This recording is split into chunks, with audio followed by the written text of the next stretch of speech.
Assalamualaikum warahmatullahi wabarakatuh. Salam sehat dan bahagia untuk kita semua. Semoga selalu semangat dalam menjalankan aktivitas. Pada kesempatan kali ini saya akan melanjutkan materi perkuliahan kita dengan tema pelatihan dan pengembangan sumber daya manusia. Ini menjadi materi inti dari perkuliahan kita ya. Jadi pada pertemuan kali ini ada 9 pokok bahasan atau bahan kajian yang akan kita pelajari bersama, yang terdiri dari definisi pelatihan, definisi pengembangan SDM, jenis-jenis pengembangan, program pengembangan, manfaat pelatihan dan pengembangan bagi perusahaan dan bagi individu, langkah-langkah penyusunan program pelatihan dan pengembangan, cara atau metode dalam pelatihan dan pengembangan, sasaran pelatihan dan pengembangan, dan yang terakhir ada faktor-faktor yang mempengaruhi pelatihan dan pengembangan. Baik, kita masuk ke pokok bahasan yang pertama, yaitu definisi atau pengertian dari pelatihan. Ya, jadi SDM atau sumber daya manusia itu agar meningkat keahliannya, kompetensinya, kualitasnya, maka perlu diberikan atau perlu diupayakan adanya pelatihan kepada para pegawai atau para karyawan. Nah, sebenarnya apa sih pelatihan itu? Jadi, pelatihan menurut Ivan Sevic ya adalah sebuah usaha untuk meningkatkan kinerja dari karyawan dalam pekerjaannya sekarang atau dalam pekerjaan lain yang akan dijabatnya segera. Jadi, pelatihan itu ya upaya-upaya yang dilakukan untuk meningkatkan kinerja, untuk meningkatkan kompetensi, untuk meningkatkan kualitas ya, kualitas baik ilmunya, keterampilannya dari pekerja atau karyawan untuk di masa yang sekarang, untuk pekerjaan yang sedang dia lakukan sekarang ataupun untuk pekerjaan lain yang nantinya akan dia emban gitu ya, atau yang nantinya akan dijabat. Nah, pelatihan terkait dengan keterampilan dan kemampuan yang diperlukan untuk pekerjaan yang sekarang dilakukan. Pelatihan berorientasi ke masa sekarang dan membantu karyawan untuk menguasai keterampilan dalam pekerjaannya. Terdapat 2 hal yang harus diperhatikan oleh pelaku bisnis untuk mencapai pelatihan yang efektif. Yang pertama, memperhatikan posisi pelatihan dalam proses bisnis, dan yang kedua berkaitan dengan tahapan-tahapan pemrograman dan penggunaan teknologi yang tidak dapat ditawarkan lagi. Oleh karena itu, setiap karyawan dituntut dapat menguasai penggunaan teknologi dengan berbagai macam bentuk. Ya, oke, kita lanjut ke definisi selanjutnya, yaitu tentang pengembangan dari SDM. Menurut Hasibuan, pengembangan adalah suatu usaha untuk meningkatkan kemampuan teknik, teoretis, konseptual, dan moral karyawan sesuai dengan kebutuhan pekerjaan atau jabatan melalui pendidikan dan latihan. Ya, kemudian menurut Edwin B. Flip, pengembangan adalah pendidikan yang berhubungan dengan peningkatan pengetahuan umum dan pemahaman atas lingkungan kita secara menyeluruh. Kemudian menurut Dr. Jan Bella, pengembangan sama dengan pendidikan dan latihan, yaitu merupakan proses peningkatan keterampilan kerja, baik teknik maupun manajerial. Pendidikan berorientasi ke masalah teori, dilakukan di dalam kelas, berlangsung lama dan biasanya menjawab. Sedangkan latihan berorientasi pada praktik yang dilakukan di lapangan, berlangsung singkat dan biasanya juga menjawab. Jadi pengertian dari pengembangan dan pelatihan itu hampir serupa tapi tak sama ya. Jadi pengembangan itu lebih general, upaya-upaya untuk meningkatkan kemampuan ya atau kompetensi baik secara teknis, secara teori ya, secara ilmu, secara keterampilan, konseptual dan moral. Jadi lebih general atau lebih umum gitu. Sedangkan pelatihan itu ya biasanya untuk meningkatkan keterampilan ya, prakteknya, bisa juga meningkatkan teorinya ya, sedangkan pengembangan tuh lebih umum ya, lebih general untuk mengembangkan moral juga, konseptual juga seperti itu ya. Tapi tujuannya sama gitu ya, pastinya untuk meningkatkan kualitas dari karyawan ataupun SDM. Nah, baik. Nah, kita masuk ke tujuan dari pengembangan SDM yang menurut Andrew E. ya. Jadi menurut Andrew E. tujuan pengembangan itu yang pertama untuk productivity atau untuk produktivitas personil dan organisasi. Jadi dengan diberikannya upaya-upaya pengembangan kepada SDM, maka produktivitas dari masing-masing pegawai, karyawan itu bisa lebih meningkat gitu ya, lebih meningkat. Begitupun juga kalau produktivitasnya meningkat akan berpengaruh pada produktivitas organisasinya juga, seperti itu. Kemudian untuk pastinya juga meningkatkan kualitas produk dari organisasi. Kalau misalkan dalam layanan kesehatan berarti meningkatkan kualitas layanan misalkan ya, dengan dilatihnya para pegawai, para SDM, maka kualitas dari SDM-nya akan lebih baik dari sisi pengetahuan, dari sisi keterampilan, moralnya, konseptualnya, seperti itu. Kemudian untuk human resource planning atau untuk perencanaan sumber daya manusia. Jadi dengan dilakukannya upaya pengembangan, maka kita tahu apa sih yang masih kurang ya, yang masih kurang yang dimiliki oleh karyawan, sehingga kita bisa melakukan upaya-upaya perencanaan nanti ke depannya. Karyawan akan diberikan pelatihan seperti apa, kemudian sebenarnya misalkan dia sudah mumpuni, maka dia bisa digeser ke jabatan yang mungkin dipromosikan lebih tinggi dan lain sebagainya. Kemudian juga tujuan yang lain adalah untuk moral, yaitu ada tanggung jawab moral ya di dalamnya, bahwa setiap dari karyawan atau pegawai itu memiliki tanggung jawab untuk bisa bekerja sesuai dengan aturan, sesuai dengan keterampilan yang seharusnya, sesuai dengan kompetensi yang diharapkan, seperti itu ya. Ada semangat dari personil dan adanya iklim organisasi yang baik. Kemudian ada indirect compensation atau meningkatkan kompensasi secara tidak langsung. Jadi ketika kita melakukan upaya-upaya pengembangan dengan pelatihan, harapannya dengan meningkatnya kualitas, meningkatnya kompetensi yang dimiliki oleh masing-masing karyawan, maka kinerjanya menjadi semakin baik, prestasi kerjanya baik, sehingga dia bisa mendapatkan kompensasi atau mendapatkan bonus-bonus pekerjaan gitu ya, bonus-bonus seperti gajinya mungkin bertambah karena prestasi kerjanya meningkat, seperti itu. Kemudian ada obsolescence prevention atau mencegah merosotnya kemampuan personil. Jadi yang namanya seseorang itu harus selalu diberikan pengembangan ya, diberikan pelatihan, harus selalu belajar supaya kemampuannya tidak merosot, karena ya namanya zaman itu selalu berkembang gitu ya. Misalkan yang dulunya semua dikerjakan dengan manual, sekarang semuanya harus menggunakan teknologi. Jadi ya memang harus selalu beradaptasi, harus selalu belajar, harus selalu diberikan upaya-upaya pelatihan agar kemampuannya tidak menurun, seperti itu. Kemudian ada personal growth atau pertumbuhan kemampuan personil secara individual. Jadi yang pasti dengan upaya-upaya pengembangan ya, kemampuan yang dimiliki oleh personil pastinya akan bertumbuh gitu ya, akan meningkat seiring bertambahnya pengetahuan, seiring bertambahnya keterampilan yang dia dapatkan dari upaya-upaya pengembangan tersebut. Nah, tujuan lain menurut Hasibuan ya, hampir sama ya dengan yang tadi. Yang pertama adalah untuk meningkatkan produktivitas kerja. Jadi tadi kalau misalkan dilakukan upaya-upaya pengembangan, maka kemampuannya meningkat, otomatis produktivitas dari kinerja masing-masing karyawannya juga bisa meningkat. Kemudian efisiensi ya, karena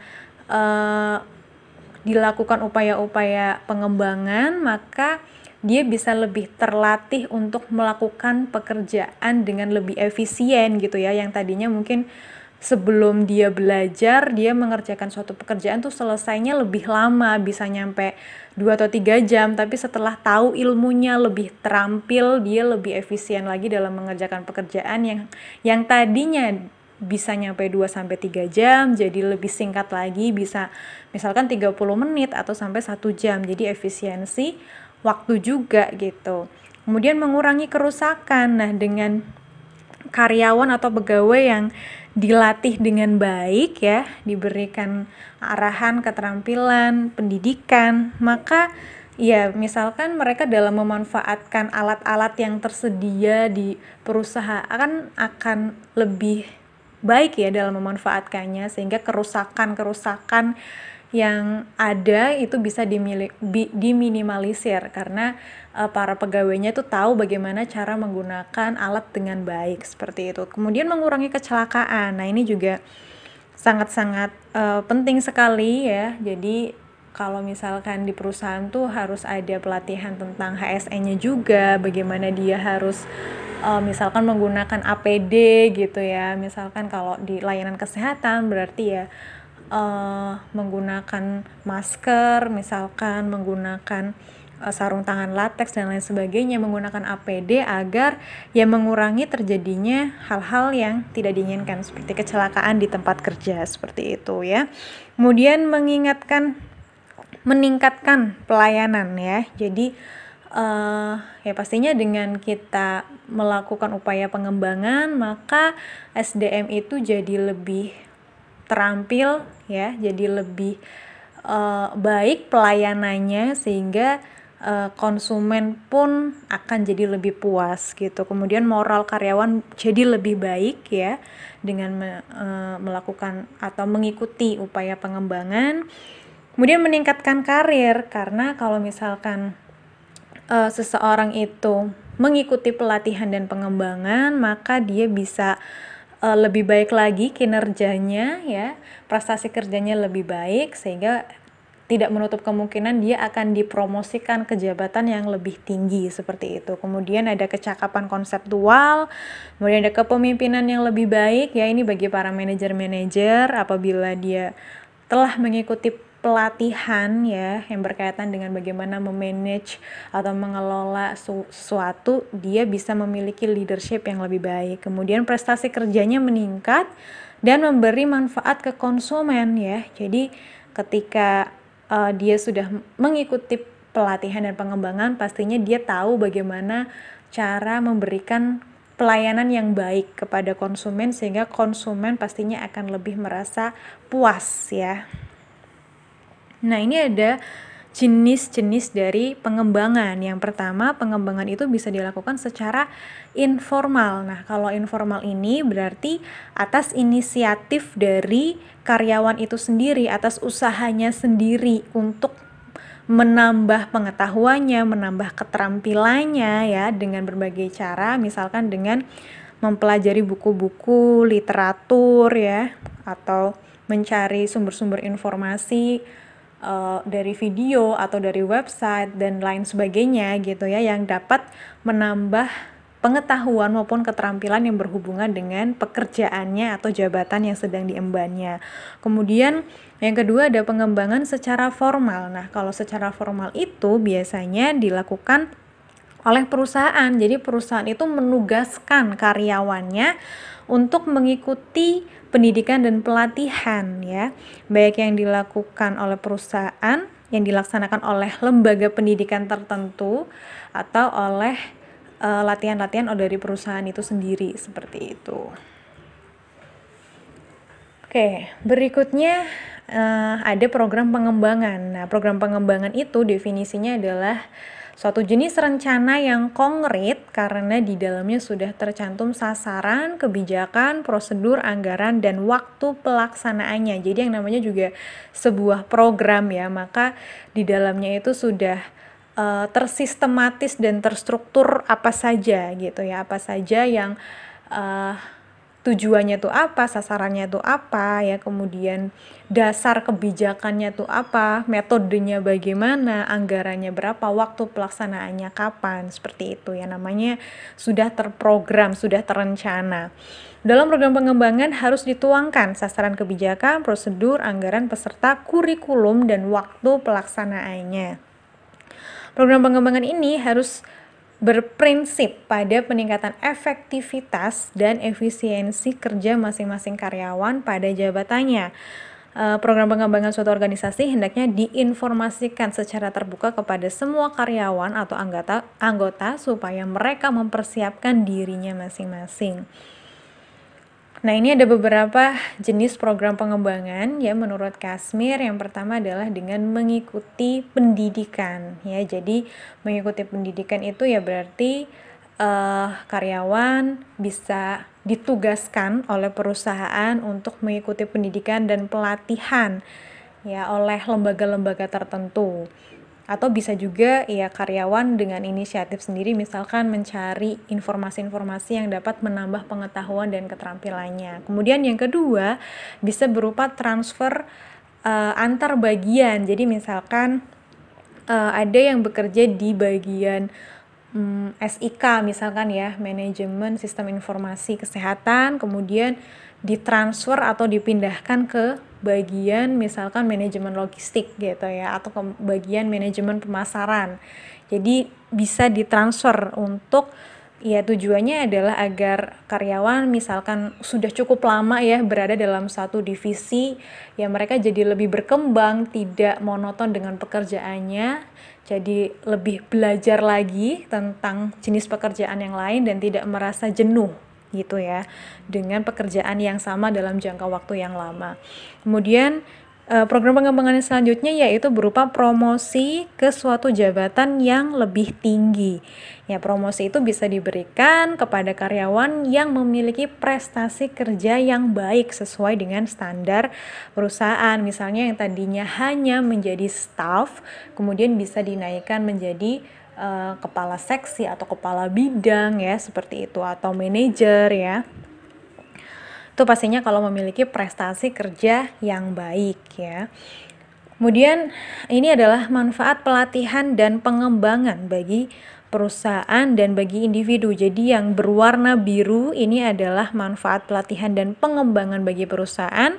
Sedangkan yang berwarna kuning ini adalah manfaat pelatihan dan pengembangan bagi individu atau bagi para pegawai dan karyawan. Nah, kalau bagi perusahaan manfaatnya itu yang pasti meningkatkan profitabilitas atau meningkatkan keuntungan ya, keuntungan untuk perusahaan. Jadi dengan karyawannya mengikuti pelatihan, otomatis mereka bisa memiliki kinerja yang lebih baik. Dengan kinerja yang lebih baik, maka ya misalkan karyawannya bisa memberikan kepuasan kepada konsumen, maka banyak konsumen yang loyal, yang ingin kembali lagi ke tempat itu, misalkan seperti itu, sehingga dapat meningkatkan keuntungan juga bagi perusahaannya.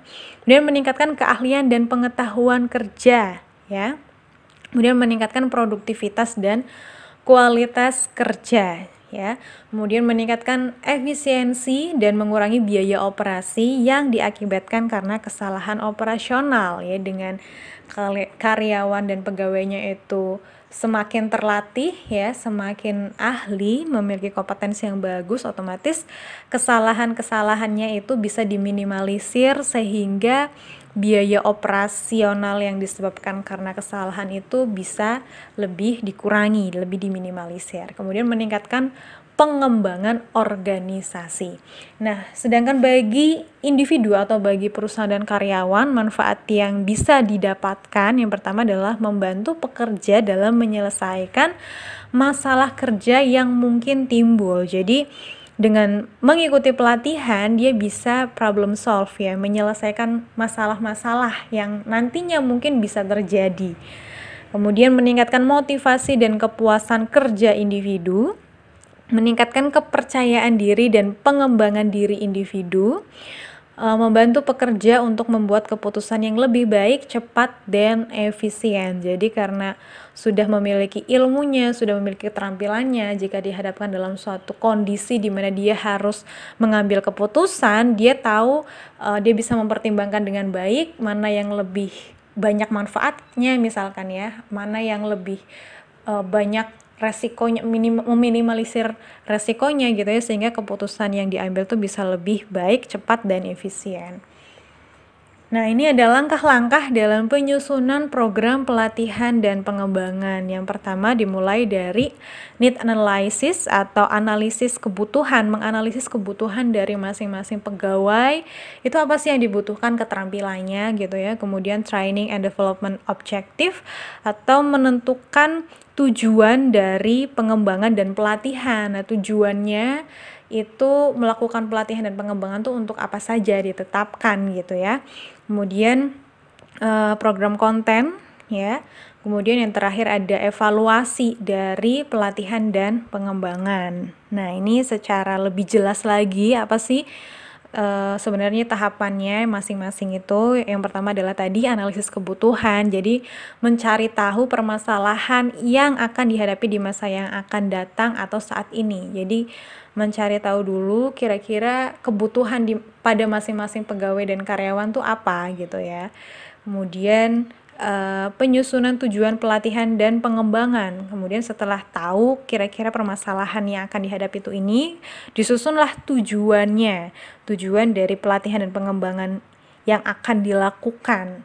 Itu untuk memastikan bahwa program pelatihan dan pengembangan sesuai dengan sasaran yang ditetapkan dan bisa segera dikoreksi apabila ditemukan penyimpangan ya.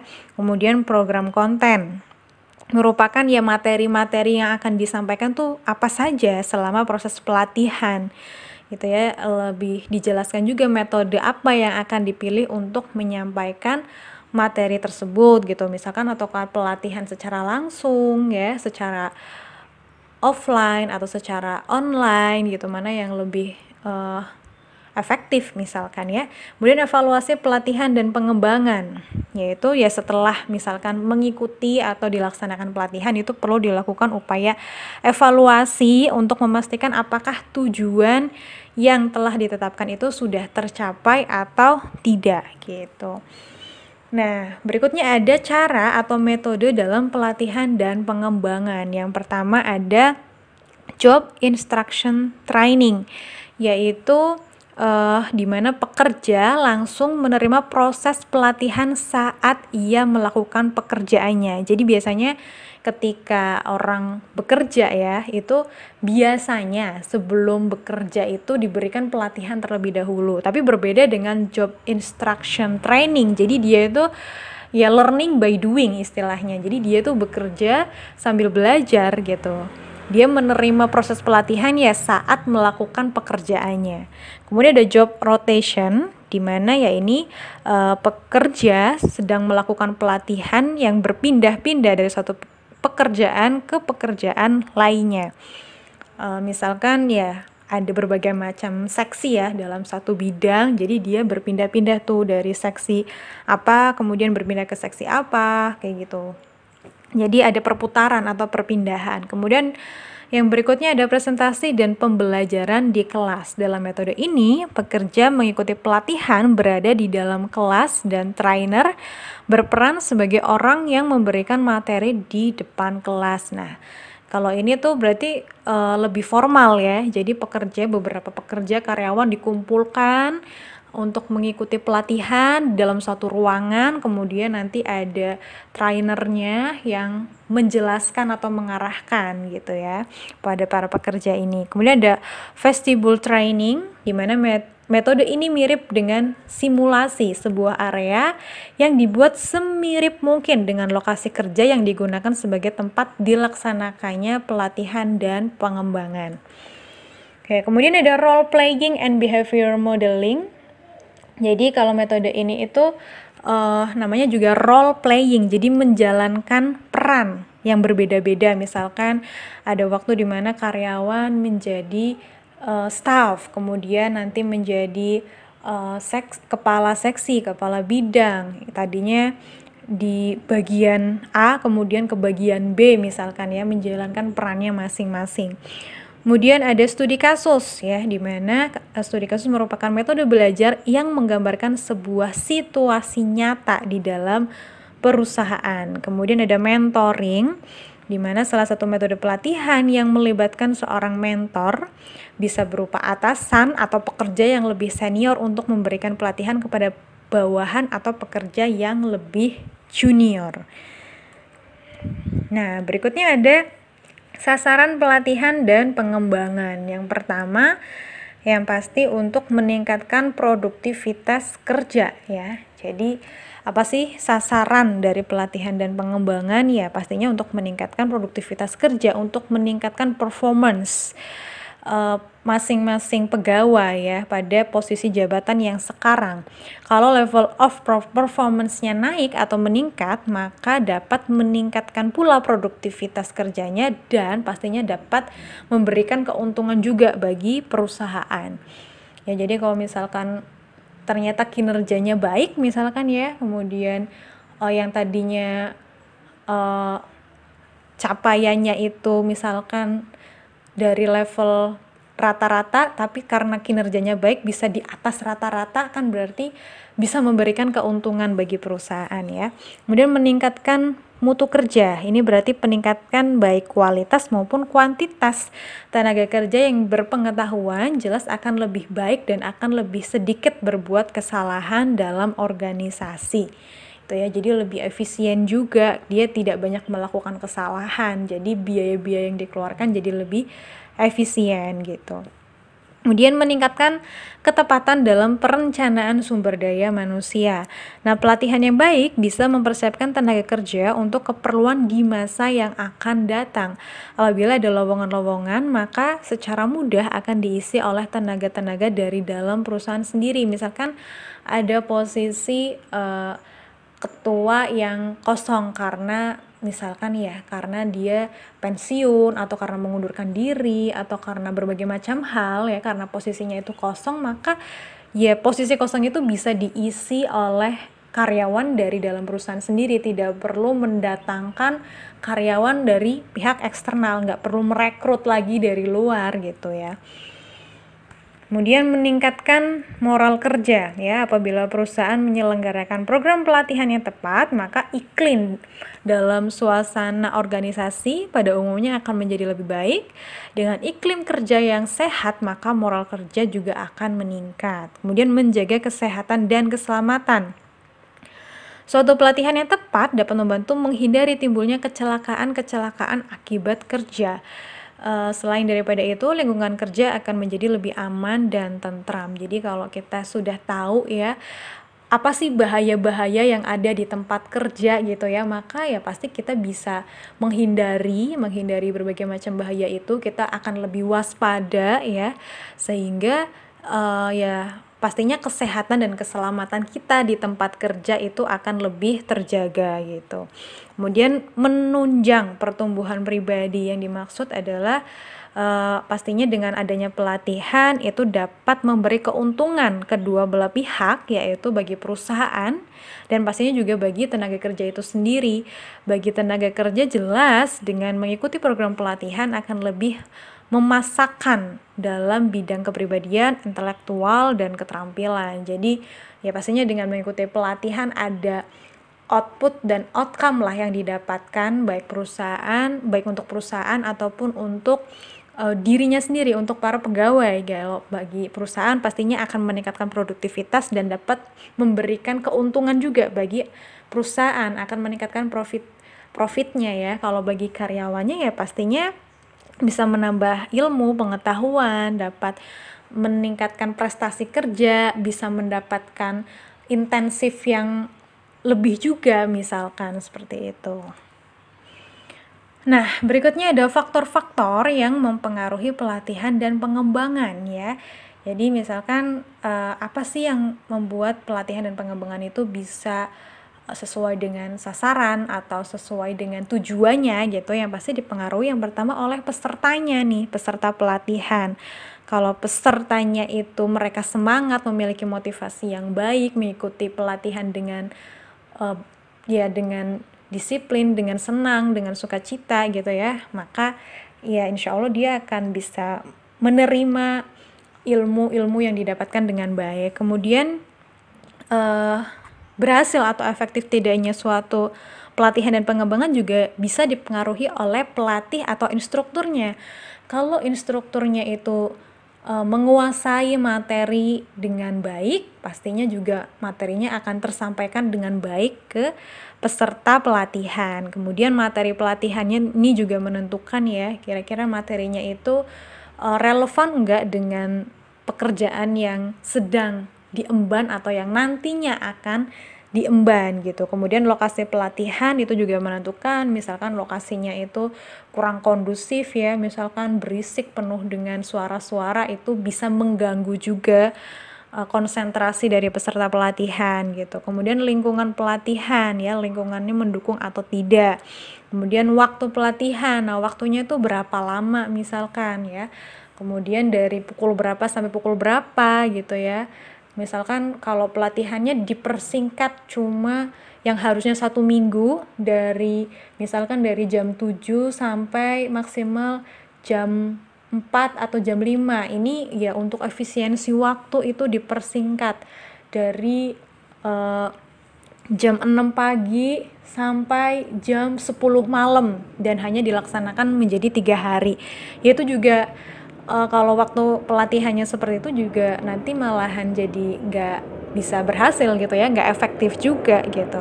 Kemudian faktor-faktor lainnya juga yang bisa mempengaruhi efektif atau tidaknya pelatihan dan pengembangan yang diberikan. Oke, ya terima kasih. Sekian untuk materi hari ini. Kurang dan lebihnya mohon maaf. Wassalamualaikum warahmatullahi wabarakatuh.